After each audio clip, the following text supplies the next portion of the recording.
عبادت میں لذت کیسے حاصل ہو؟ دیکھیے، عبادت کے حوالے سے ایک بات ذہن میں رکھنی چاہیے کہ عبادت میں مشقت کا ہونا یہ تقریباً اس کا ایک لازمی جز ہے.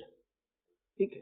بیشتر لوگوں کی جو حالت ہے وہ یہی ہوتی ہے کہ عبادت میں کچھ مشقت ہوتی ہے، کیونکہ عبادت کے لیے وقت نکالنا پڑتا ہے، عبادت کے لیے کوئی شے چھوڑنی پڑتی ہے. ایک آدمی اگر فجر کی نماز پڑھے گا تو اسے اپنی نیند چھوڑنی پڑے گی، ظہر اثر مغرب پڑھے گا تو اسے اپنا کاروبار آفس چھوڑنا پڑے گا، عشاء پڑھنی ہے تو بھی اسے کچھ نہ کچھ قربانی دے کے فیملی سے نکل کے جانا پڑے گا. تو جیسا اچھا اسی طرح جو روزہ رکھے گا اسے بھوک لگے گی، پیاس لگے گی اسے. تو مشقت ہونا جو ہے یہ ایک یوں کہہ لیں کہ اس کا ایک لازمی جز ہے.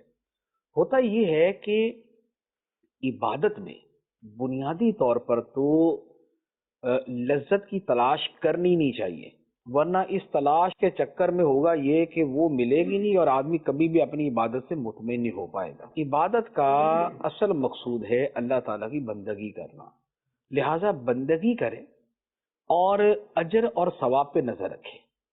اب ہوتا یہ ہے کہ جب آدمی یہ ایک عرصے تک کرے اور دل سے عبادت کرتا رہے تو آہستہ آہستہ وہ عبادت جو ہے وہ اس کی عادت بن جاتی ہے. 3 درجے ہوتے ہیں کسی بھی کام کے.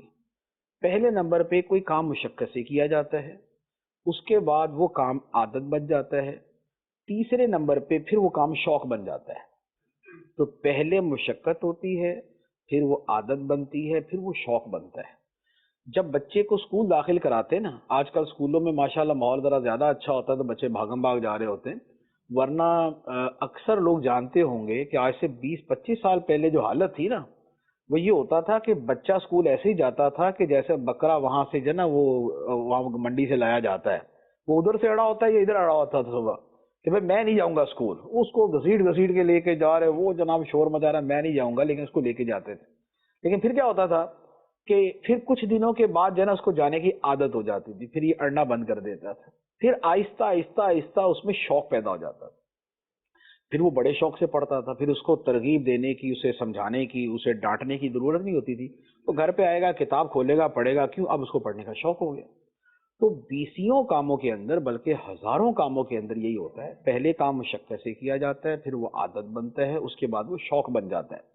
بزرگان دین کے جو واقعات ملتے ہیں نا کہ وہ عبادت کرتے تھے اور بڑے ذوق شوق سے کرتے تھے، تو ابتدا میں وہ بھی اسی مشقت کے دور سے گزرے ہوتے ہیں، پھر وہ عادت بن جاتی ہے، پھر وہ ان کی جو ہے وہ ان کا شوق بن جاتا ہے.